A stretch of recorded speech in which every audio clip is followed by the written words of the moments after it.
Iran ने अब सीना ठोक कर किया है परमाणु ताकत का ऐलान। जी हां, जिससे अमेरिका और इजराइल भयभीत है। अमेरिका इजराइल जैसे देशों को जिस बात का डर था, अब उसका ईरान के सर्वोच्च नेता अयतुल्लाह अली खामेनेई ने ऐलान कर दिया। खामेनेई ने कहा कि उनके वैज्ञानिकों ने न्यूक्लियर फ्यूल साइकिल यानी कि परमाणु ईंधन चक्र को पूरा कर लिया है। इसका मतलब ये हुआ कि ईरान अब यूरेनियम के खनन से लेकर उसे न्यूक्लियर पावर प्लांट में बिजली बनाने और उसे स्टोर करने तक की तकनीक को हासिल कर चुका है। ऐसी ही तकनीक परमाणु हथियार बनाने में भी प्रयोग की जाती है। यानी कि ईरान अब अगर अपने आप में आ गया तो वो सिर्फ परमाणु हथियार बना सकता नहीं, बल्कि दुनिया पर अपना दबदबा बनाने के लिए भी किसी को धमका भी सकता है।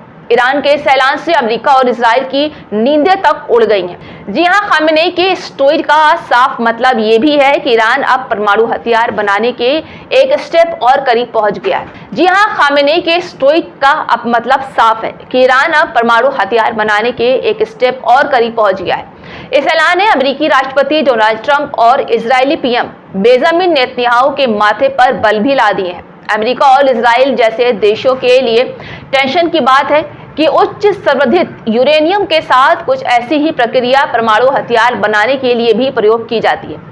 ईरान अगर परमाणु तकनीक पा गया है तो इससे न सिर्फ मिडिल ईस्ट बल्कि अब पूरी दुनिया में समीकरण बदल जाएंगे। जी हां, आपको बता दें कि दुनिया के मठाधीश देशों की नजर अब इस बात पर रहेगी कि ईरान इस तकनीक का प्रयोग शांतिपूर्ण परमाणु ऊर्जा उत्पादन में करता है या फिर वो भी चोरी छुपे परमाणु हथियार बनाने की दिशा बढ़ेगी। अमेरिका, इजराइल और कुछ यूरोपीय देश पहले से ही अब ईरान के परमाणु कार्यक्रम को लेकर अपनी चिंता जाहिर कर चुके हैं। इसी के चलते ईरान और वैश्विक प्रतिबंधों भी लगाए गए हैं। ईरान पर दबाव बढ़ाने के लिए इन देशों की ओर से नए सिरे से कूटनीतिक और आर्थिक कदम भी उठाए जा सकते हैं। ये परमाणु अप्रसार संधि के तहत ईरान की प्रतिबद्धताओं को लेकर भी नए सवाल खड़े करता है।